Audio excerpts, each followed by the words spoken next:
আমি আর্কিটেক্ট আসিফ মোহাম্মদ আহসানুল হক। শুরু করছি বিল্ডিং টুমরো উইথ আইডিয়াস। বিটিআইয়ের এই আয়োজনে আমাদের সাথে একজন স্থপতি কথা বলেন। আজকে আমরা ওয়েলকাম জানাবো স্থপতি আসাদুজ্জামান চৌধুরী। আসাদ চট্টগ্রাম থেকে আজকে এই প্রোগ্রামের জন্য এখানে আসার জন্য। আসাদ, তোমাকে ধন্যবাদ প্লাস স্বাগত জানাই।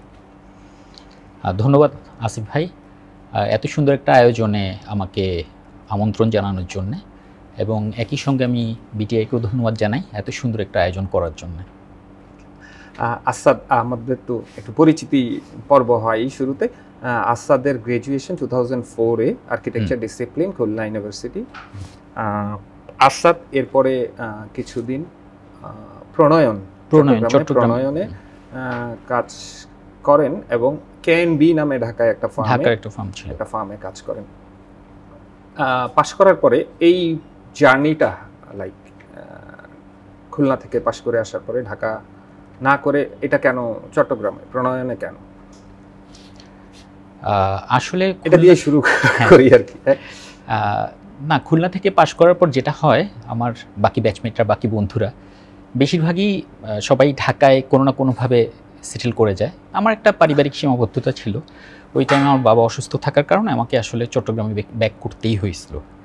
তো চট্টগ্রামে যখন ফিরে যাই তখনকার সময়ে বেশ রিনোন ফার্ম, এখনও রিনোন, প্রণয়ন, সোহেল ভাই, আর্কিটেক্ট সোহেল ভাই, ওনার অবশ্য চট্টগ্রামে স্থাপত্যের পেছনে ওনার অনেক অবদান। অর্থাৎ আমরা ওনার পরবর্তী যত নবীন স্থপতি যারাই গিয়েছেন প্রণয়নে, সবাই কিন্তু কোনো না কোনোভাবে কিন্তু উনি আশ্রয় দিয়েছেন, আমি বলবো। ইনফ্যাক্ট আমরাও পাশ করার পরে আমিও দেখা করতে গিয়েছিলাম সোহেল ভাইকে, যখন আমাদের একটা ঢাকায় থাকবো না চট্টগ্রাম থাকবো, একটা দোদুল্যমান একটা সিচুয়েশনে ছিলাম। তো সোহেল ভাই আসলে এখনও পর্যন্ত অনেক মহানুভব। এখনও দেখি যে অনেক নবীন স্থপতি ওনার কাছে গিয়ে কাজ শিখছেন, বা উনি কিন্তু কখনো কাউকে ফিরিয়ে দেন না। তো ওনার যদি সেই সাপোর্টটা সেই সময় যদি না পেতাম, হয়তো আমার চট্টগ্রামে নাও থাকা হতে পারতো আর কি। তো আমি এই অনুষ্ঠানের মাধ্যমে সোহেল ভাইয়ের প্রতি আবার নতুন করে একটু কৃতজ্ঞতা জানাতে চাই। আর আসাদের early schooling Faujdarhat cadet college, Faujdarhat cadet college, তারপরে খুলনা ইউনিভার্সিটি। আমরা যদি একটু প্র্যাকটিসের কথা বলি, Asad partner silver bricks. Silver bricks নামে একটা ফার্ম। তোমরা কজন পার্টনার? আমরা আসলে 6 জন পার্টনার। 6 জন পার্টনার। 6 জনের মধ্যে আমরা 5 জনই আর্কিটেক্ট। ফাইন। প্র্যাকটিস টাইপ কি ধরনের প্র্যাকটিসে আসাদ আছো? আমি ব্যক্তিগতভাবে বা আমার যে টিমমেটস, আমরা আসলে একটু শুরুর কথাটা না বললে হয় না। নর্মালি যে কোনো প্রতিষ্ঠান সাধারণত যেভাবে যাত্রা শুরু করে, যে কিছু পার্টনার সেট করা হয় বা কিছু মেমোরান্ডাম অফ আর্টিকেলস বা যেটাই বলি, যেটা আন্ডারস্ট্যান্ডিংয়ের একটা ইস্যুস থাকে, এগুলো নিয়ে হয়তো বা একটা পুঁজি থাকে, এগুলো নিয়ে সাধারণত কোনো না কোনো প্রতিষ্ঠান যাত্রা শুরু করে। আমাদের ক্ষেত্রে আসলে ব্যাপারটা সেভাবে হয়নি। আমরা আসলে কাজ করতে করতেই একজনের সঙ্গে একজনের পরিচয়, কাজ করতে করতেই প্রফেশনাল ফিল্ডেই সেই সবার সঙ্গে পরিচয়, বলতে পারেন অনেকটা দায়বদ্ধতা থেকেই আমরা আবার এক হয়ে যাত্রা শুরু করা। সো এই জন্যে যদি বলি স্থাপত্য চর্চার বিষয়টা, আমরা আসলে আমাদের পক্ষ থেকে চেষ্টা করছি, জানি না কতখানি পারছি। স্থাপত্য চর্চা বলতে আমরা যেটা বুঝি নর্মালি, তো আমরা আসলে আমি মনে করি স্থাপত্যের মধ্যে একটা সামাজিক দায়বদ্ধতা আছে। অর্থাৎ একটা স্থাপনা অবভিয়াসলি এটা তার এনভায়রনমেন্টের উপর একটা যে ফিল করার বিষয় আছে, একটা ইম্প্যাক্ট রাখা উচিত। তো আমরা আমাদের এই টিমটা আমরা মোটামুটি চেষ্টা করি সেই দায়বদ্ধতা থেকেই কাজগুলো করার জন্য। অবভিয়াসলি এর মধ্যে ইনভেস্টমেন্ট একটা ফ্যাক্ট, রিকোয়ারমেন্ট একটা ফ্যাক্ট, বা লিমিটেশনস, আদার্স লিমিটেশনস, যেমন ধরেন দেখা যাচ্ছে ক্লায়েন্টের কিছু সীমাবদ্ধতা থাকে, বাজেটের কিছু লিমিটেশনস থাকে, বা দেখা যাচ্ছে অঞ্চল ভিত্তিক কিছু লিমিটেশনস চলে আসে। সব কিছু মিলিয়ে দিন শেষে একটা ওয়েল ব্যালেন্সড একটা স্থাপত্য নির্মাণের প্রচেষ্টা আমাদের সবসময় থাকে। জানি না কতখানি সফল হয়েছে। এই চর্চাটা শুরু হলো তো 2006 থেকে। হ্যাঁ। আর এইটা স্থাপত্য চর্চার সাথে সাথে তোমার আরো কিছু ইনভলভমেন্ট আছে। You are the member culture of institute of architects publication member ছিলে এবং প্রফেশনাল মেম্বার প্রফেশন ছিল ইনস্টিটিউট অফ আর্কিটেক্টসের। সর্বশেষ মনে হয় মেম্বার প্রফেশন 2022 এই টেনিউরে মনে হয় মেম্বার প্রফেশন হিসাবে কাজ করেছে আইএবি চট্টগ্রাম চ্যাপ্টারে। তো বিষয়টা হচ্ছে চট্টগ্রাম চ্যাপ্টারের প্রফেশনাল সেক্রেটারি ওনার যে দায়িত্বটা স্থপতিদের নিয়ে, স্থাপত্য চট্টগ্রামের প্র্যাকটিস নিয়ে। তো এই ক্ষেত্রে আমি একটা ব্যাপারে আলোকপাত করতে চাই। যখন 2008-এ ইমারত নির্মাণ বিধিমালা ইন্ট্রোডিউসড হইল, তো ঢাকা এবং চট্টগ্রাম দুইটা শহরের জন্যই, দুইটা ইয়ের জন্যই, তো এই দুইটার মধ্যে পার্থক্য আছে কোনো? আসলে পার্থক্য আমি ব্যক্তিগতভাবে যতখানি থাকা মনে করি ততখানি নেই। ছোট্ট একটা পার্থক্য আছে, সেটা হচ্ছে হিল সাইড এরিয়াতে ডেভেলপমেন্টগুলো করতে গেলে ওইখানে ছোট্ট একটা বার দেয়া আছে, যেটা ঢাকার বিধিমালায় পাওয়া যায় না। যেহেতু ঢাকায় হিল নেই, চট্টগ্রামে হিল আছে, তো এটা মানে হিলের একটা টো পয়েন্ট, সাথে প্লেন ল্যান্ড, এই সঙ্গে কাভারেজ এরিয়ার একটা পার্সেন্টেজ। যেমন ধরেন আমরা যদি খুব ফ্ল্যাটভাবে বলতে চাই, বেসমেন্ট করা যাবে না, some sort of like this, এরকম কিছু জিনিস বার দেয়া আছে। কিন্তু আমি মনে করি না যে ওইটা ওয়েল এনাফ। কারণ আমি মনে করি বাংলাদেশের মধ্যে চট্টগ্রাম এরিয়াটা একটু বেশ বিচিত্র। যেমন ধরেন একই সঙ্গে হিল, একই সঙ্গে সাগর, কিছুটা প্লেন ল্যান্ড, তাহলে যে ল্যান্ডস্কেপের যে আনডুয়েলেশন যেটা আছে সেটার মধ্যে যে ব্যাপারটা কাজ করে, যেমন ধরেন লোকাল ক্লাইমেট আমরা যদি বলি, চট্টগ্রামের পশ্চিম পাশটা হচ্ছে সমুদ্র বায়ুর একটা ইম্প্যাক্ট কিন্তু আছে। আমরা যদি টোটাল বাংলাদেশের যদি বায়ু প্রবাহ নিয়ে অ্যানালাইসিস করি, দেখা যাবে যে গ্রসলি আমরা জানি দক্ষিণ পূর্ব থেকে বাতাসগুলো সাধারণত প্রবাহিত হয়, কিন্তু চট্টগ্রামের ক্ষেত্রে দেখা যাচ্ছে যে সমুদ্র বায়ুর প্রবাহের কারণে আপনার ওটা পশ্চিম দিক থেকেও কিন্তু বাতাস আসে, যেটা বাংলাদেশের অন্য এরিয়াতে হয়তো পাওয়া যাবে না। আর যদি এখন আমি মাইক্রো ক্লাইমেটের কথা চিন্তা করি, যেমন ধরেন আমরা এটা ফিল করছি নিজেরা কাজ করতে গিয়ে, দেখা যাচ্ছে পেছনে হয়তো একটা হিল রয়ে গেছে, কোনো একটা স্পেসিফিক সাইটে যদি চিন্তা করি, দেখা যাচ্ছে এয়ার ফ্লোটা ওই হিলে বাড়ি খেয়ে তার ডিরেকশনটা কিন্তু চেঞ্জ হয়ে যাচ্ছে। এটা হবেই, হিলি এরিয়াতে এটা হয়ে থাকে ইউজুয়ালি। আবার ধরেন ড্রেনেজ প্রবলেমের কথা যদি চিন্তা করি, আমরা নর্মালি বিএনবিসির কথা যদি বলি, ওখানে যে ড্রেনেজ গাইডলাইনে যেটা বলা আছে যে ক্যাচমেন্ট এরিয়া কত বড় হবে, সেই জন্যে কতটুকু ড্রেনেজ ক্যালকুলেট করতে হবে, তো সেই জিনিসটা কিন্তু আমি মনে করি না চট্টগ্রামের জন্য প্রযোজ্য। বিকজ আপনার যে স্লোপ, পাহাড়ি যে স্লোপ, ওখান থেকে যখন পানিটা নামে তখন সেটা কিন্তু একটা ইম্প্যাক্ট ফেলে প্লেনে গিয়ে, যে টো পয়েন্টে গিয়ে পানিটা যখন হিট করে তখন কিন্তু পানিটা এসে একটা ইম্প্যাক্ট লোড দেয় ওই জায়গায়। এখন এই ডিটেল ক্যালকুলেশনগুলো আমি যেটা মনে করি এইসবের কারণে টোটাল সিনারিওটা কিন্তু আসলে অন্যরকমই হওয়া উচিত। এই জন্যই দেখা যাচ্ছে বারে বারে অনেক ধরনের ড্রেনেজ প্ল্যান করার পরেও আমরা কিন্তু এখনো পর্যন্ত জলাবদ্ধতা থেকে কিন্তু মুক্ত হতে পারিনি। তো এটা আমার মনে হয় এই বিষয়টা নিয়ে আরও অনেক কাজ করার আছে, একটু ভেবে দেখার দরকার আছে। কারণ স্থাপনা যখন আমরা করি সব কিছু মিলেই তো আসলে স্থাপনা। যেমন ধরেন একটা শহরের কথা যদি বলি, রোড নেটওয়ার্ক থেকে শুরু করে ড্রেনেজ সিস্টেম আমরা অ্যাভয়েড করতে পারবো না। সেই জন্যে চট্টগ্রামের বিষয়টা বা ইভেন চট্টগ্রামের স্থাপত্য আমি মনে করি যে সেটা একটু আলাদা হওয়া উচিত। আচ্ছা, এই জায়গায় একটু ইন্টারফেয়ার করতে চাই। সেটা হচ্ছে চট্টগ্রামের ড্রেনেজ আর চট্টগ্রামের আরেকটা পয়েন্ট তো আমরা প্রতিনিয়ত আমাদের চোখে আসে, পাহাড় ধস। তো এই ব্যাপারগুলিতে আসলে এটা কি মানুষ্য সৃষ্ট ম্যানমেড ক্রাইসিসগুলির জন্য বেশি হচ্ছে? আমি কয়েকটা ক্ষেত্রে আমার কাছে ব্যক্তিগতভাবে মনে হয় যে হ্যাঁ, আমার হিলি এরিয়া, এখানে পাহাড় ধস হতে পারে, পাহাড়ি ঢল নামবে। আবার জলাবদ্ধতা যেটা হচ্ছে সেটার ক্ষেত্রেও আমরা অনেক সময় দেখতে পাই এটা হচ্ছে মানব সৃষ্ট কারণ। অনেক কিছু প্রজেক্ট হয়তো আমরা অনেক কিছু স্থাপনা দেখি হয়তো যেগুলি এটাকে রেসপেক্ট করে করা হয়েছে কিনা। আমাদের চিটাগংয়ের বাইলজে এগুলি সম্বন্ধে কি বলা আছে? দেখেন, বাইলজের কথা যদি বলি, ইনফ্যাক্ট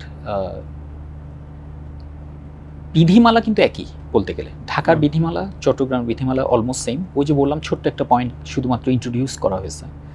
তো যার কারণে স্থাপত্যগুলোর চেহারাও কিন্তু অনেকটা একই রকম। আচ্ছা, এইবার যদি আমি আরেকটু বলি যে আমাদের বায়োলস কিনা বা এই বিধিমালাটা কি আসলে আমাদের বলতে আমি বাংলাদেশের কিনা, সেখানেও কিন্তু আমার যথেষ্ট সন্দেহ আছে। কারণ এই সাবজেক্টে যখন ইন্ট্রোডিউস করা হয়, এটা তো ধরেন একটা পশ্চিমা স্টাইল থেকে বলেন, সিলেবাস থেকে বলেন, এটা এসে কিন্তু 60s দিকে আমাদের দেশে এই জিনিসটা যাত্রা শুরু করে। অবশ্য আমাদের অনেক কোডই পশ্চিমা, যেমন ধরেন শুধু বিল্ডিং কোডের কথা বলে লাভ নেই, ইভেন স্টিল আমরা যখন ফায়ার কোড ইউজ করি সেটা কিন্তু এসিআই কোড, এটা সেটা আরও সবই কিন্তু বিদেশি। যাই হোক, আমি ওদিকে আর না যাই, কিন্তু বড় ব্যাপার হচ্ছে যেহেতু আমাদের ডিফারেন্ট কোনো কোড নাই, যার কারণে বিল্ডিংগুলো দেখা যাচ্ছে একই রকম হয়ে যাচ্ছে। আমি যদি আপনাকে একটা ছোট্ট একটা উদাহরণ দিই, আমাদের নৃগোষ্ঠী যারা পাহাড়ে থাকেন তারা তো যুগ যুগ ধরেই পাহাড়ে আছেন। বান্দরবানে গেলে আপনি দেখতে পাবেন, খাগড়াছড়ি বা আরও ভেতরে রুমা, এসব জায়গায় যে বড় পাথর, এসব জায়গায় যখন যাবেন তখন দেখতে পাবেন ওরা কিন্তু কই থাকছে, তো কই ওদের ওখানে কিন্তু পাহাড় ধস হচ্ছে না। কারণ ওরা জানে বাড়িটা কীভাবে করতে হবে, স্থাপনা ওরাও কিন্তু করছে, ওদের যতটুকু প্রয়োজন ততটুকু কিন্তু ওরা ওখানে করছে, কিন্তু ওদের ওখানে কখনো কোনো ড্রেনেজ প্রবলেম হচ্ছে না, ল্যান্ডস্লাইডগুলো হচ্ছে না। ওরাও কিন্তু ওদের মতো রাস্তা তৈরি করছে, সেগুলো কিন্তু ধসে পড়ে না, কারণ ওরা পাহাড়ের ভাষাটা বোঝে। আমরা আনফর্চুনেটলি এখনো পর্যন্ত বুঝতে শিখি নেই, আমরা বুঝি না। আমরা যেটা করি সেটা হচ্ছে আমরা প্রথমেই একটা জমিকে গাছ কেটে মাটি কেটে সমান না করলে আমরা কেন জানি না জমিটা ইভেন মাপতেও পারি না। তো এই ওখান থেকেই আমার মনে হয় যে এইখানেই ভাবনার একটা বিষয় আছে যে পাহাড়ি এলাকায় বা আনইভেন ল্যান্ডে কাজ করতে গেলে আমাদের মনে হয় আরও একটু রিসার্চ করার প্রয়োজন। আরও একটু অবাক লাগে, যেমন পুরনো স্থাপত্যর কথা যদি চিন্তা করি,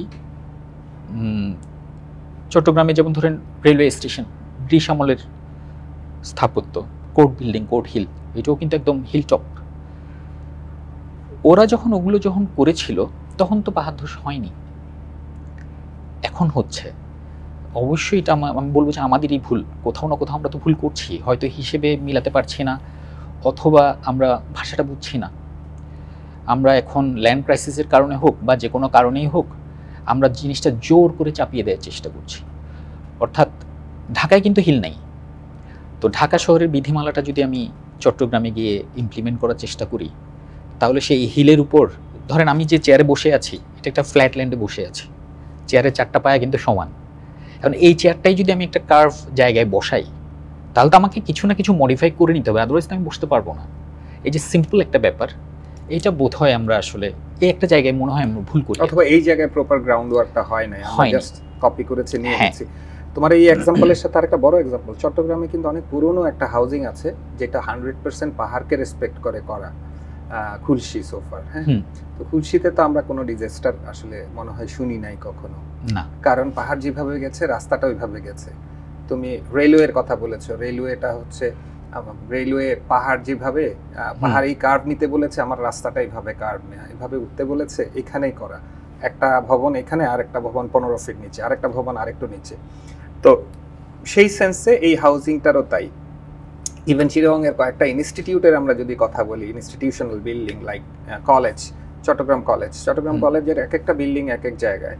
চট্টগ্রাম মহসিন কলেজে উঠতে গেলে রীতিমতো পা ব্যথা হয়। তো ব্যাপারটা এখন এমন হয়ে যাচ্ছে, আমরা সবকিছুকে সহজ করে ফেলতে চাচ্ছি, হয়তো আমরা ফ্ল্যাট করে ফেলতে চাচ্ছি। হ্যাঁ, এখানে একটা ব্যাপারও আছে, আসলে আমরা ফ্ল্যাট করতে চাই কেন?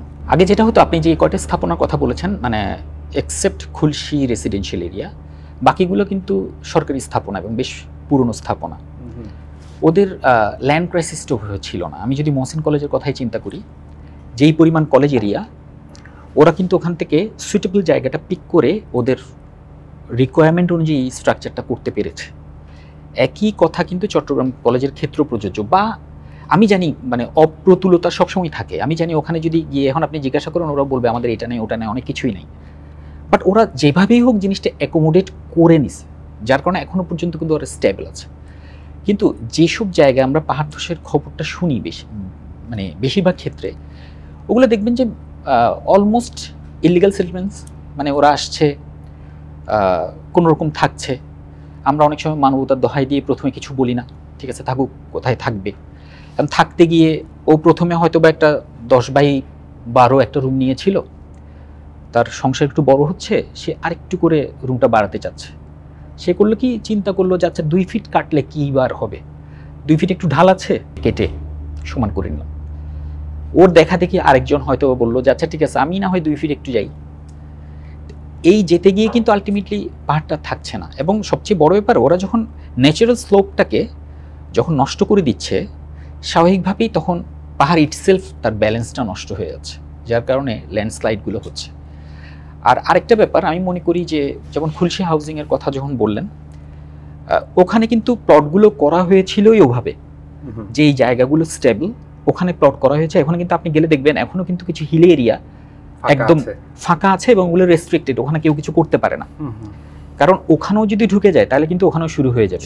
হ্যাঁ, কিন্তু এই জিনিসটা আমরা অন্যান্য জায়গাগুলোতে আনফর্চুনেটলি মেনটেন করতে পারিনি। এখন যেটা হচ্ছে রীতিমতো পাহাড় কেনা বেচা হয়, যদিও এটা মানে আইনসিদ্ধ না, এটা আমরা সবাই জানি। তার মধ্যে ধরেন নিজেরা বাউন্ডারি করে নিজেরা প্লট করে ফেলছি যে এটা আমার ওটা আমার। এমনও আছে অনেকে স্বপ্ন দেখছে যে আগামী 10 বছর পর এটা যখন ভেঙে যাবে তখন আমার জমিটা বেরিয়ে আসবে, এখন আমার জমি নেই, বাট এখন কিন্তু আমি কিনে ফেলেছি।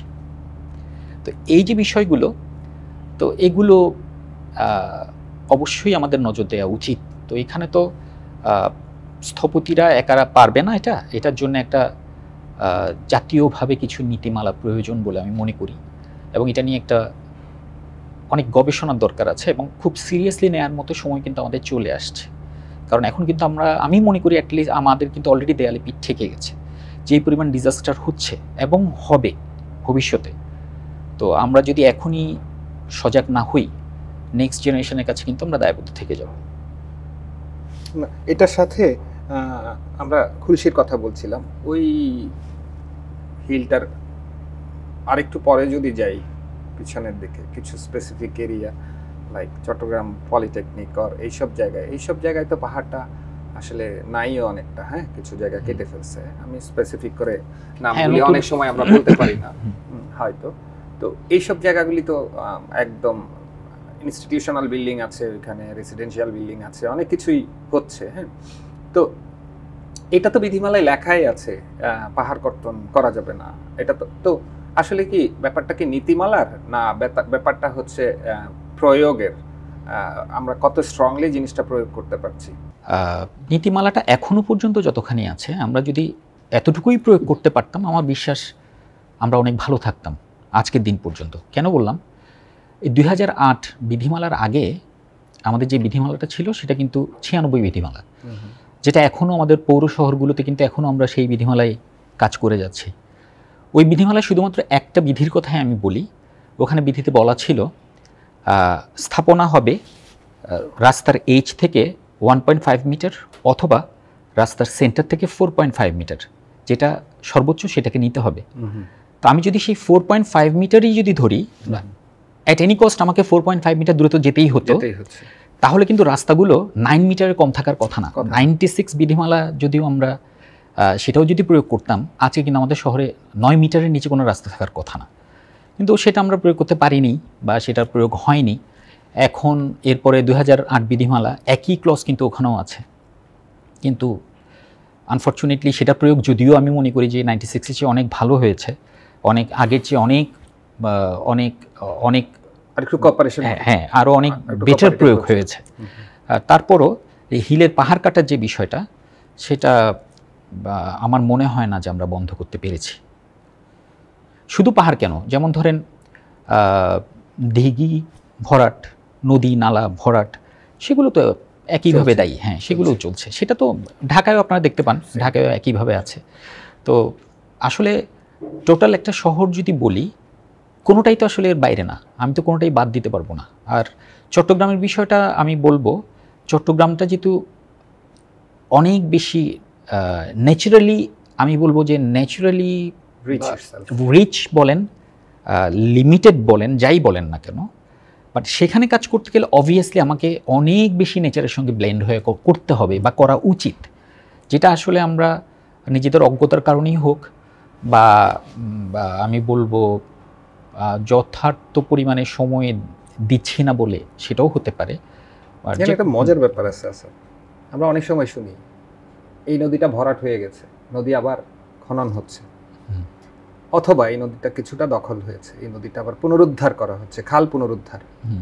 আমরা জীবনে কখনো শুনতে পাই না যে আরেকটা পাহাড় তৈরি হবে, পাহাড় তৈরি করা যায় না। সেই জন্য আমি ইয়ার কনসার্ন অ্যাবাউট চট্টগ্রাম বা আমাদের যে আদার্স হিলি এরিয়াসগুলি আছে এগুলি নিয়ে কনসার্ন থাকাটা, পাহাড় তৈরি আমরা করতে পারি না। তো ইস্যুটা হচ্ছে এখানেই যে আমাদের বিধিমালার প্রতিটা জায়গার জন্য আসলে আলাদা হওয়া উচিত। কারণ কি, আমরা যদি আর্কিটেকচার অফ চট্টগ্রাম বলতে চাই তাহলে তো এটা ডিফারেন্ট, অবভিয়াসলি সেটা তো হওয়া উচিত, সেটা হওয়া উচিত। আমরা কিছু পুরনো স্থাপত্য, আমরা যদি আদি স্থাপত্যগুলির কথা ভুলেই গেলাম কেমন ছিল, এছাড়াও আমাদের বেশ কিছু পুরনো স্থাপনা চট্টগ্রামে আছে, এটা নিয়ে একটু আলোকপাত করা যেতে পারে। যেমন ধরেন পুরনো শহর যদি বলি, আসাদগঞ্জ, খাতুনগঞ্জ, পরীর পাহাড় অর্থাৎ কোর্ট হিল যেটা আমি বললাম, কোর্ট বিল্ডিং, তো একটা সময় কিন্তু ওই কোর্ট হিলটাই কিন্তু কন্টিনিউ করে একেবারে সীতাকুণ্ডের পাহাড় পর্যন্ত কিন্তু এটা কন্টিনিউয়াস ছিল।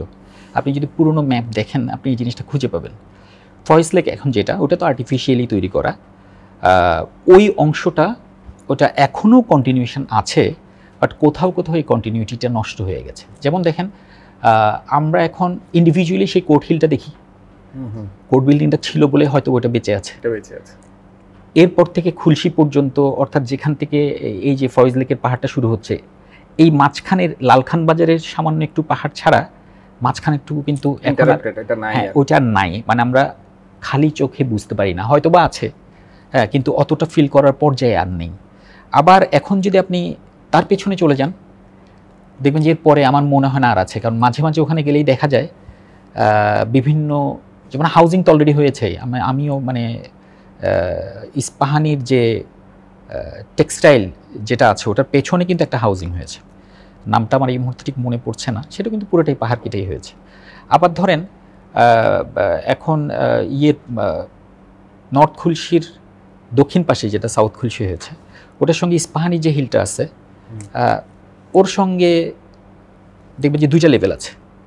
একটা হচ্ছে ইস্পাহানির হাউজিংটা, ঠিক তার নিচে সাউথ খুলশিটা, এবং এটা কিন্তু অলমোস্ট 90 ডিগ্রিতে কাটা। এটা কিন্তু এমনটা হওয়ার কথা ছিল না, দেখলেই বোঝা যায় এটা ন্যাচারালি কখনো সম্ভব না। এবং এটা কন্টিনিউ করে এখন ভিআইপি আবাসিক হয়েছে, সেটাও হতে পারতো। অবশ্যই আমার রেসিডেন্সিয়াল ক্রাইসিস আছে, আমি নাই বলবো না, কিন্তু আমার কাছে মনে হয় যে এইসব এরিয়া যদি আমি প্ল্যান করেই করতাম, আমাকে তো করতে হবে, আমাকে তো ইউটিলাইজ করতে হবে। আমি কিন্তু কনস্ট্রাকশনের বিপক্ষে না, আমি কনস্ট্রাকশন করতে চাই, কিন্তু সেটা হচ্ছে ওই নেচারটাকে রেখে রেসপেক্ট করে করা উচিত। আদারওয়াইজ নেচারের সঙ্গে বিরোধিতা করে কিন্তু আমরা টিকতে পারবো না, সেটা তো আমরা যুগে যুগে দেখতেই পাচ্ছি। আর যখনই ডিজাস্টারটা হবে তখন তো আসলে অস্তিত্বই থাকবে না, অস্তিত্ব সংকটে চলে যাব আমরা। যেহেতু আমার এই নেচারটাই এরকম, আমার উচিত আপনি যেটা শুরুতে বললেন, যেখান দিয়ে রাস্তা যাওয়ার কথা আমার সেখান দিয়ে রাস্তা যাওয়া উচিত। কিন্তু আমরা করছি কি, টেবিলে বসে একটা প্ল্যান করছি, একটা রাস্তা টেনে ফেলছি স্কেল দিয়ে, তো বলছি যে না এটাতে শর্টেজ ডিস্টেন্স হচ্ছে, এতে করে আমার অল্প বাজেটে কাজটা হয়ে যাচ্ছে।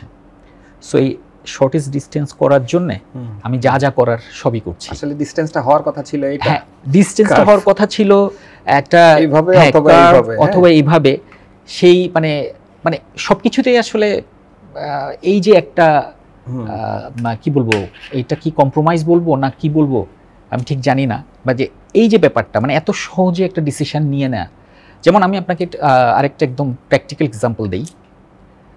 নতুন একটা রাস্তা হয়েছে বায়েজিদ লিংক রোড, তো আরেকটা কিন্তু অনেক পুরনো রাস্তা আছে ঠিক তার প্যারালাল, সেটা হচ্ছে ভাটিয়ারি লিংক রোড। হ্যাঁ, ওই রাস্তাটা যদিও একটু সরু, হ্যাঁ একটু ন্যারো, কিন্তু সেই রাস্তাটা দেখবেন হ্যাঁ অনেক রিচ, এবং ওখানে কিন্তু কখনোই কোনো ল্যান্ডস্লাইডের গল্প শোনা যায় না।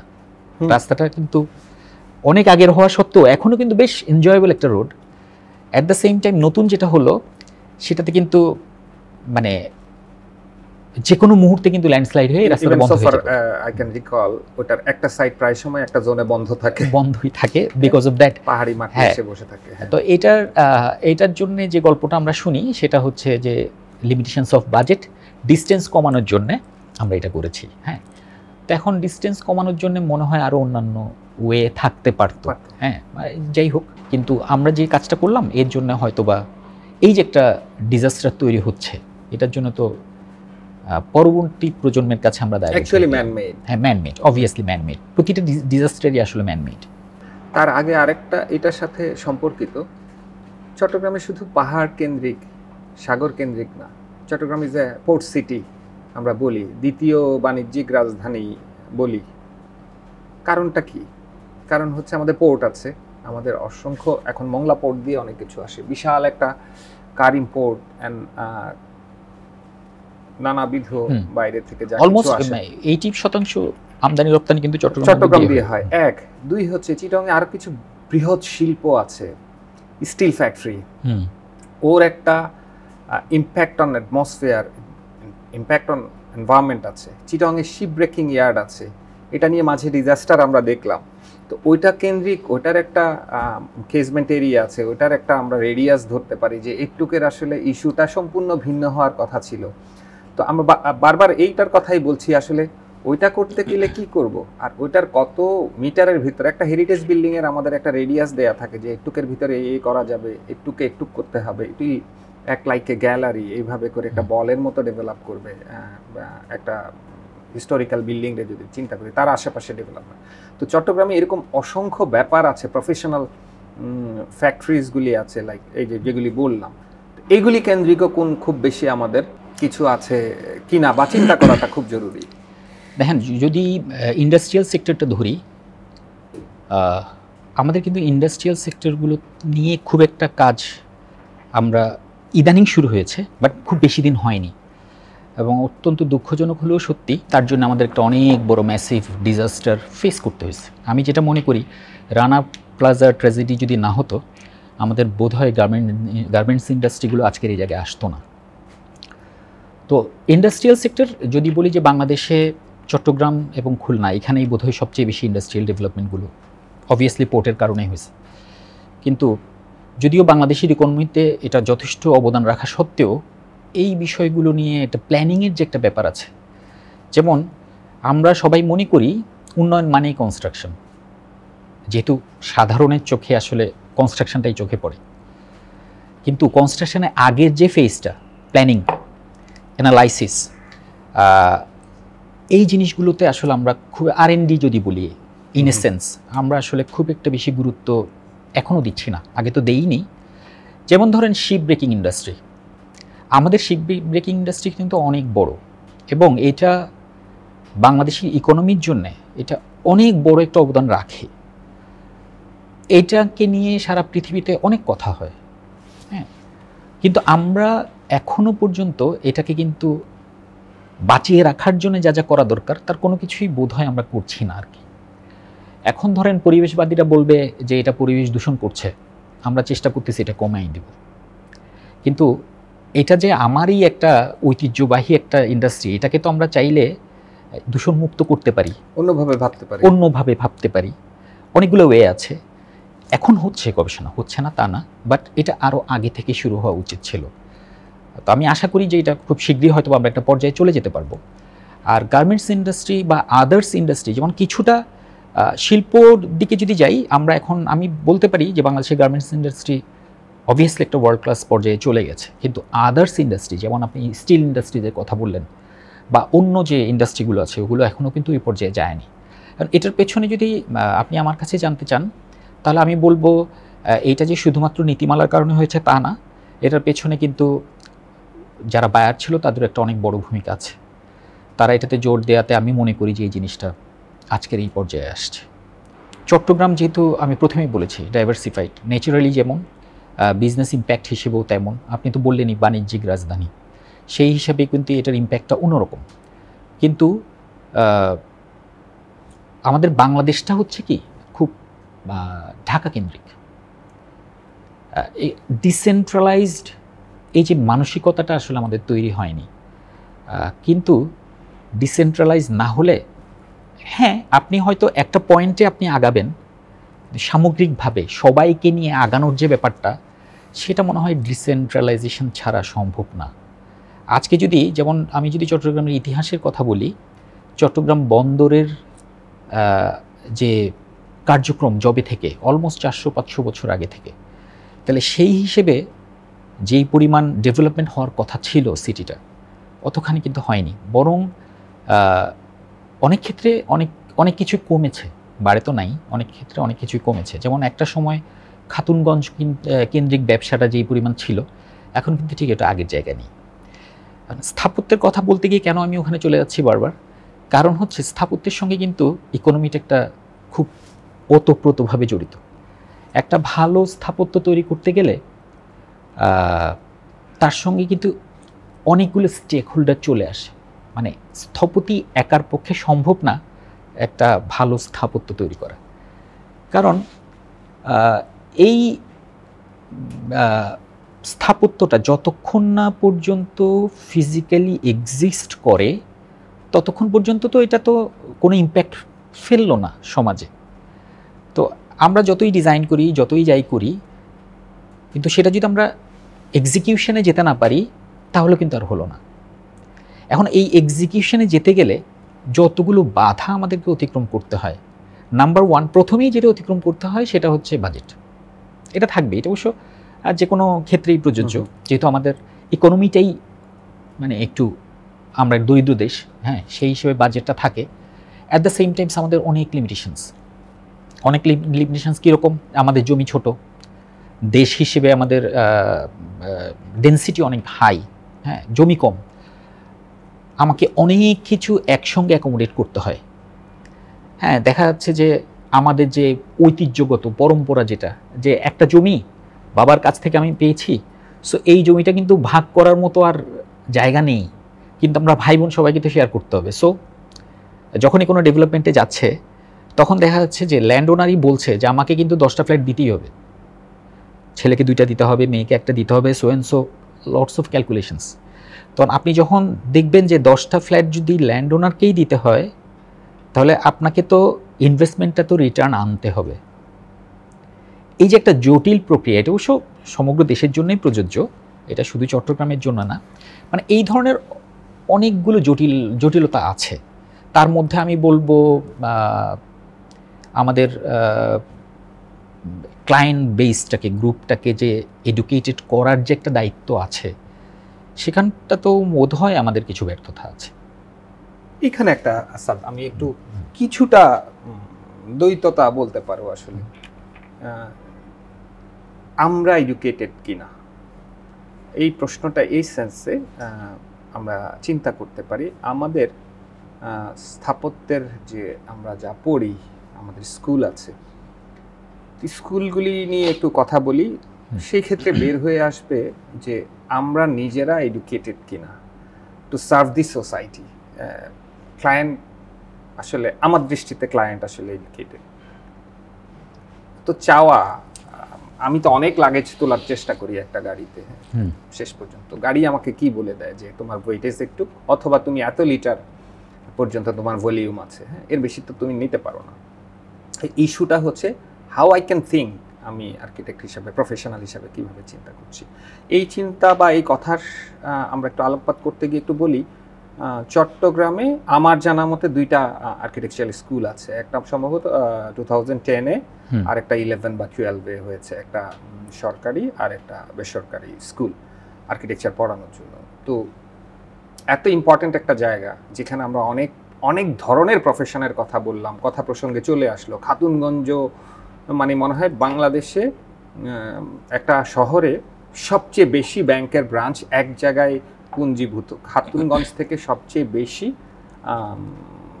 মানে ব্যাংকের ডিউটি হয় খাতুনগঞ্জে। ওরা অসম্ভব বিজি থাকতো, সব ব্রাঞ্চ, সব ব্যাংক। তারপরে যদি বলো নদী কেন্দ্রিকতা, সাগর কেন্দ্রিকতা, সেই হিসাবে লাইক আমাদের সিমেন্ট ফ্যাক্টরিগুলি আছে, আমাদের তোমার ধরো সার কারখানা আছে, যেটা মনে হয় বেশ বড় মাপের 2টা কারখানা আছে, হ্যাঁ। তো অয়েল রিফাইনারি, যেটা কোথাও নাই, কিন্তু অয়েল রিফাইনারি আছে, ইভেন ওইখানে একটা আলাদা রেল লাইন আছে অয়েল রিফাইনারির জন্য ইন্ডিভিজুয়ালি।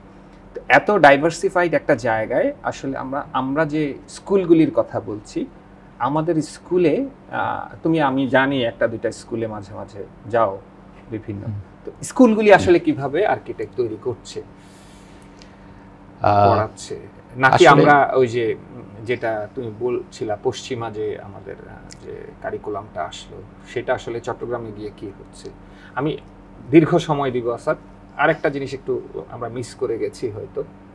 চট্টগ্রামে আর্কিটেকচার যদি আমরা দেখতে পাই, আমি বেশ পুরনো কিছু স্থাপনা দেখি, তারপরে আমি দেখি আমাদের স্থাপত্যগুরু মাঝহারুল ইসলাম স্যারের বেশ কিছু কাজ আছে যেগুলি আমি বলবো একদম পাহাড় যেভাবে করা ঠিক সেভাবে স্থাপনা। আমি নিজে গেছি, সবাই গেছে, যে এর একটা সিঁড়ি আসলে কোত্থেকে শুরু হয়েছে, এর একটা বারান্দা কিভাবে হবে, একটা পাহাড়ের যেভাবে ডেভেলপমেন্ট এইভাবে স্থাপত্য। কিন্তু তো আমাদের বড় একটা এক্সাম্পল, অনেকগুলি বিল্ডিং, ওখানে হোস্টেল বিল্ডিং আছে, আর্ট বিল্ডিং আছে, অ্যাডমিনিস্ট্রেটিভ বিল্ডিং, ভিসির বাংলো আছে, এটাও একটা এক্সাম্পল আছে। প্লাস এই যে ডাইভার্সিফাইড প্রফেশন, এটা নিয়ে কি করছি।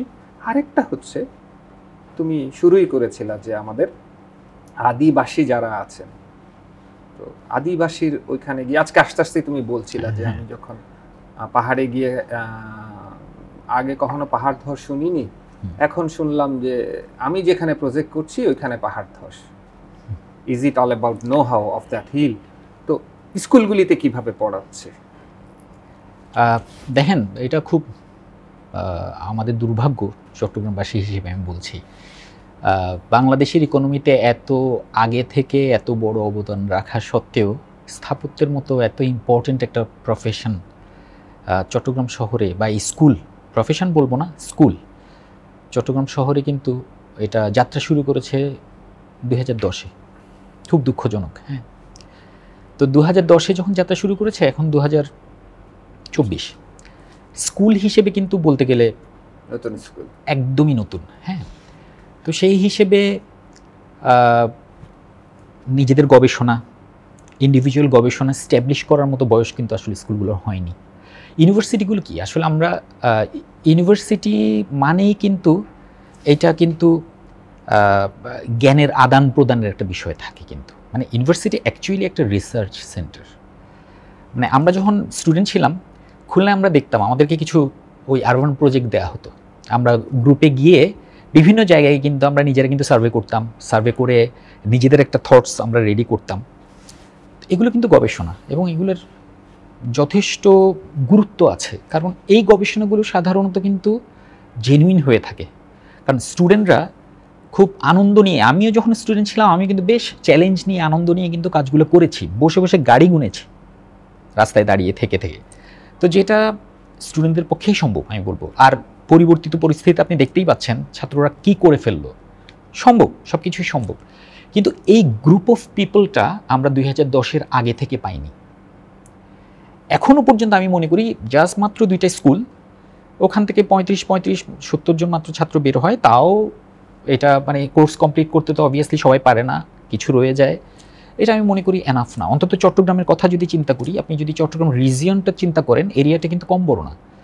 চট্টগ্রাম মানে ফেনী থেকে যদি স্টার্ট করি, হিলি এরিয়াটা যদি আমি চিন্তা করি, পুরো পার্বত্য চট্টগ্রাম টিল কক্সবাজার, হ্যাঁ, এই এরিয়াটা কিন্তু বেশ বড় ক্যাপচার্ড এরিয়া। এবং এখানে কাজ করতে গেলে এই যে বললাম লোকাল ক্লাইমেট বা লোকাল কন্ডিশন, আপনাকে কিন্তু সাইটে বসেই কাজটা করতে হবে। আপনি একটু আগে বললেন যে পাহাড়িরা থাকছে যুগ যুগ ধরে, এটা আমিও বলেছিলাম শুরুতে, তাদের ওখানে ল্যান্ডস্লাইড হচ্ছে না, কিন্তু আমরা যখনই যাচ্ছি ল্যান্ডস্লাইড হচ্ছে। তার মানে অবভিয়াসলি লিমিটেশনসটা আমাদের। ওই যে পাহাড়ের কথাগুলো, পাহাড়ের ভাষাটা আমরা বুঝি না, বোঝার চেষ্টাও করিনি, কিন্তু ওরা বুঝছে কি করে? ওরা বুঝছে কারণ হচ্ছে ওরা ওখানে থাকে, স্টে করে। ওরা কিন্তু কখনোই ওটাকে ডিঙিয়ে যাওয়ার চেষ্টা করে না। ওরা পাহাড়ের যে ক্যারেক্টার, ওটার মতো করেই নিজেদেরকে মানিয়ে নিয়েছে। আচ্ছা, আরেকটা ব্যাপার নিয়ে আলাপ করতে চাই। ঢাকাতেও আমাদের যে যে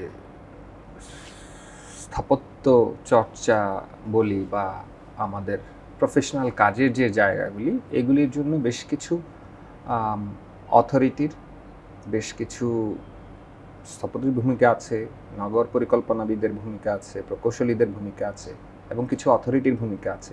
একই সাথে এটার সাথে বেশ বড় একটা দায়িত্ব পালন করে হচ্ছে নির্মাতারা, ডেভেলপাররা। তো চট্টগ্রামেও আমি ইদানিং দেখি প্রচুর উন্নয়ন হচ্ছে, প্রচুর দালান হচ্ছে, ডেভেলপার গেছে, চট্টগ্রামে ডেভেলপার আছে, ঢাকা থেকে গিয়েও এখন চট্টগ্রামে বিভিন্ন ডেভেলপার আছে, চট্টগ্রামে অথরিটি আছে বেশ কয়েকটা, যেটা এই সম্পর্কিত। তা আমি যদি বলি কালেকটিভ ডেভেলপমেন্টের কথা চট্টগ্রামে, সর্বোপরি চট্টগ্রামে ডেভেলপমেন্ট নিয়ে যারা স্টেক হোল্ডার আছে সবাই মিলে কি কাজ হচ্ছে সেটা সম্বন্ধে তোমার মতামত? দেখেন, যে কোনো ডেভেলপমেন্টের জন্য আসলে অনেকগুলো স্টেক হোল্ডারের একটা কম্বিনেশন খুব জরুরি বলে আমি মনে করি। ডেভেলপাররা চট্টগ্রামে কাজ করছে, অনেক কাজই হচ্ছে, এবং ডেভেলপার ছাড়া তো আসলে ডেভেলপমেন্ট হবে না, এটা তো খুব স্বাভাবিক। আর সবচেয়ে বড় ব্যাপার হচ্ছে অথরিটির কথা যদি আমি বলি, অথরিটিগুলোর যে একটা ইন্টারলিঙ্কেজ, মানে অনেকগুলো অথরিটি আছে, যেমন ধরেন স্পেসিফিক্যালি যদি বলতে চাই, সিডিএ আছে, ওয়াসা আছে, সিটি কর্পোরেশন আছে, তারপরে কর্ণফুলী গ্যাস আছে, এরকম আরও অনেক আছে। এর মধ্যে তো এখন আমরা যেটা নর্মালি দেখতে পাই যে ইন্টারকানেক্টিভিটিগুলো বোধ হয় কোথাও কোথাও আমার কাছে মনে হয় যে হয়তো কোথাও একটু গ্যাপ রয়ে যায়। যেমন ধরেন ডেভেলপারদের কথাই বলি শুরুতে, ডেভেলপাররা যদি উদ্যোক্তা না নিত তাহলে কিন্তু আমাদের আবাসন খাতটা আজকে এই জায়গায় আসতো না, এটা সত্যি কথা। ডেভেলপাররাই কিন্তু আমাদের আবাসন খাতের চেঞ্জটা আনছে। একটা সময় বাড়িগুলো তৈরি হতো ব্যক্তি উদ্যোগে, যে একজন জমির মালিক উনি নিজেই তার ক্যাপাসিটি অনুযায়ী যতখানি সম্ভব উনি করছেন। কিন্তু ডেভেলপাররা যাওয়ার পরে কিন্তু স্ট্যান্ডার্ডাইজেশন যে ব্যাপারটা, স্ট্যান্ডার্ড করার যে একটা স্ট্যান্ডার্ড লেভেল অবভিয়াসলি চেঞ্জ হয়ে গেছে। কারণ স্বাভাবিকভাবেই ইনভেস্টমেন্টের যে একটা ক্যাপাসিটি সেটা অনেক সময় জমি মালিকের থাকে না, ভূমি মালিকের থাকে না, বা থাকার কথাও না। হ্যাঁ, আর এই প্রসেসটা তো এখনও পর্যন্ত ঠিকই আছে। ডেভেলপার থাকবে, ভূমি মালিক থাকবে, তাদের একটা যৌথ উদ্যোগে একটা ভালো কিছু তৈরি হবে। তাহলে অথরিটিগুলোর ভূমিকাটা কোথায়? এখন ডেভেলপাররা যেহেতু আমাদের আবাসন খাতের দায়িত্ব নিয়েছে, অলরেডি হচ্ছে, আমরা দেখতে পাচ্ছি, তাহলে পাবলিক যে ফ্যাসিলিটিসগুলো আছে, যেমন ধরেন শুধু বাসস্থান তো আসলে লাইফ না, এর সঙ্গে স্কুল কলেজ আছে, মার্কেট আছে, মার্কেটও যদিও ডেভেলপাররা এখন করছে, হ্যাঁ, বা আদার্স যে পাবলিক ফ্যাসিলিটিস, যেমন ধরেন হসপিটাল, যেটাও কিন্তু একটা ভালো দিক হচ্ছে ডেভেলপাররা হসপিটালও করছে, it's a very good sign আমি বলবো। হ্যাঁ, কিন্তু পার্ক বা কোনো পাবলিক প্লাজা, বা যেমন ধরেন চট্টগ্রামের ক্ষেত্রে আমি যদি বলি, যেমন পতেঙ্গাকে ঘিরে এবার একটা বেশ কিছু ডেভেলপমেন্ট এখন আপনি গেলে দেখতে পাবেন হয়েছে, কিন্তু সেখানকার যে একটা আমি বলবো যে শুরুর দিকে যখন আমরা গিয়েছি তখন কিন্তু এটা ট্রুলি একটা পার্কই ছিল, মানে পতেঙ্গা বিচটা। এখন যেটা হয়েছে, এখানে অনেকগুলো খুচরা ছোট ছোট ছোট ছোট ছোট ছোট দোকান হয়ে গেছে। এখন দেখা যাচ্ছে যে এত বেশি হয়ে গেছে, কিন্তু এই কন্ট্রোলটা আসলে কে করবে?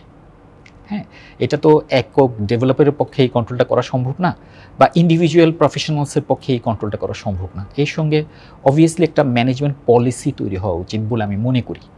যে এই প্রজেক্টে, এটাকে যদি আমি একটা প্রজেক্ট বলি, এই প্রজেক্টটা কিন্তু আমরা চিন্তা করি একটা ডিজাইন, ডেভেলপমেন্ট এবং বাজেট ইমপ্লিমেন্টেশন, দ্যাটস ইট, এর বাইরে কিন্তু আমরা যাই না। কিন্তু এটা যে একটা রানিংয়ের ব্যাপার আছে, এটা সাস্টেনেবল হবে কি করে, এটা আমরা একজন ডিজাইনার যখন এটা ডিজাইন করছে, সে যেভাবে এই স্বপ্নটা দেখছে সেটাকে যদি কন্টিনিউ করতে যায়, তাহলে তার সঙ্গে আমার মনে হয় একটা পলিসিগত ইনপুটও প্রয়োজন হয়। যে কারণ অবভিয়াসলি এর সঙ্গে একটা ফিনান্সিয়াল ইনভেস্টমেন্ট, সাথে রিটার্ন, এগুলো তো প্রজেক্টেরই একটা মানে ইন্টিগ্রেটেড পার্ট। এটা বাদ দিয়ে যদি আমরা প্রজেক্ট করি তাহলে তো সেটা সাস্টেনেবল হবে না। তো সেই জায়গাটাতে বোধহয় আমার কাছে মনে হয় যে আমাদের একটু গ্যাপ আছে। অন্তত সরকারি কর্তৃপক্ষগুলো ওরা যদি পাবলিক ফ্যাসিলিটিসগুলোর দিকে নজর দিত, এটা একটা কিউমুলেটিভ এফোর্ট হতে পারে। এক একটা শহরের, আমাদের প্রতিটা শহরের কিন্তু নিজস্ব কিছু ক্যারেক্টারিস্টিক্স আছে। আমরা জাস্ট ওই জিনিসটাকেই যদি হাইলাইট করি তাহলে কিন্তু হয়ে যায়। কিন্তু আমরা এখন যেটা করছি যে আমরা একটা ফ্ল্যাট একটা পলিসি হয়তো আমরা তৈরি করছি, ওই পলিসিটাই আমরা প্রতিটা জায়গায় ইমপ্লিমেন্ট করছি বা চেষ্টা করছি, যার কারণে ইন্ডিভিজুয়ালিটি, যেটা শুরুতে আমরা বলছিলাম যে আলাদা ক্যারেক্টার বা এই জিনিসটা আসলে আমাদের বা মধ্যে পটেনশিয়ালিটি, হ্যাঁ, এই জায়গার পটেনশিয়ালিটি, হ্যাঁ ওইটা তৈরি হচ্ছে না আর কি আমাদের মধ্যে। That's great. আসাদ, সময় তো একটা কনস্ট্রেইন, সব সময় আমরা অনেকক্ষণ কথা বলতে চাই। আসাদ সম্বন্ধে আমি খুব আশাবাদী আর কি, তোমাকে নিয়ে সবসময় আশাবাদী, কারণ আমি খুব আর্লি স্টেজে তোমার গ্র্যাজুয়েশন 2004 2006-08 দিকে তোমার ইউন JK cement award, young architects award সম্বন্ধে, young architects of the year for ইস্পাহানির একটা বিল্ডিং এর জন্য চিটাগাং। আমি মনে করতে পারি বিল্ডিংটা কেমন ছিল, রাতের একটা ছবি ছিল, তাই না, শান্তকালীন ছবি। সো আসাদ, তোমার জন্য অনেক শুভকামনা। আর বিল্ডিং টুমরো উইথ আইডিয়াস, এটা আসলে কোনোদিন কোনো স্থপতির জন্য ডিজাইন করা না। এটা হচ্ছে এখান থেকে নির্মাতারা শুনে, এখান থেকে সবাই শুনে, ছাত্ররা শুনে, স্থাপত্যের স্টুডেন্ট বা অন্য প্রফেশনালস সবাই নিয়ে কি করা যায়। আর করা যাওয়ার চেয়ে বড় ব্যাপার হচ্ছে এক্সপেরিয়েন্স অফ অ্যান আর্কিটেক্ট, এটা কি কেমন, এটা শুধু এই ব্যাপারটা আমরা ছড়াতে চাই। তো thank you very much Asad. ধন্যবাদ আসিফ ভাই, এত চমৎকার একটা আয়োজনে আমাকে আমন্ত্রণ জানানোর জন্যে। আসলে আমি খুবই আনন্দিত, একই সঙ্গে গর্বিত যে এই কথাগুলো আসলে আমি এই বিটিআইয়ের এই বিল্ডিং টুমরোস উইথ আইডিয়াস এই প্রোগ্রামের মাধ্যমে আমি কিছুটা হলেও বোধহয় আমি জিনিসগুলো জানাতে পেরেছি। তো এটাও একটা, আমি বলবো যেটা আমি খুব লাকি যে এই সুযোগটা আমি পেয়েছি। আমি জানি আমার মতো এরকম আরও অনেক স্থপতি আছে, হয়তোবা তাদেরও এরকম আরও অনেক আইডিয়া আছে, বা তাদেরও এরকম জানাতে না পারার একটা অতৃপ্ততা কিন্তু তাদের মধ্যেও আছে। তো আশা করি আপনার এই প্রোগ্রামের মাধ্যমে তারাও এই সুযোগটা পাবে। তা আমি আবার বিটিআইকে অবভিয়াসলি ধন্যবাদ জানাই, আপনাকেও ধন্যবাদ জানাই আমাকে এই সুযোগটা করে দেওয়ার জন্য। ধন্যবাদ আসিফ ভাই। দর্শক, আমরা অপেক্ষা করব আমাদের পরবর্তী স্থপতির জন্য। আবার অল্প কিছুদিনের ভিতরে আমরা আবার হাজির হব। সবাই সুস্থ থাকবেন, ভালো থাকবেন। আমি আর্কিটেক্ট আসিফ মোহাম্মদ হাসানুল হক সবার কাছ থেকে বিদায় নিচ্ছি।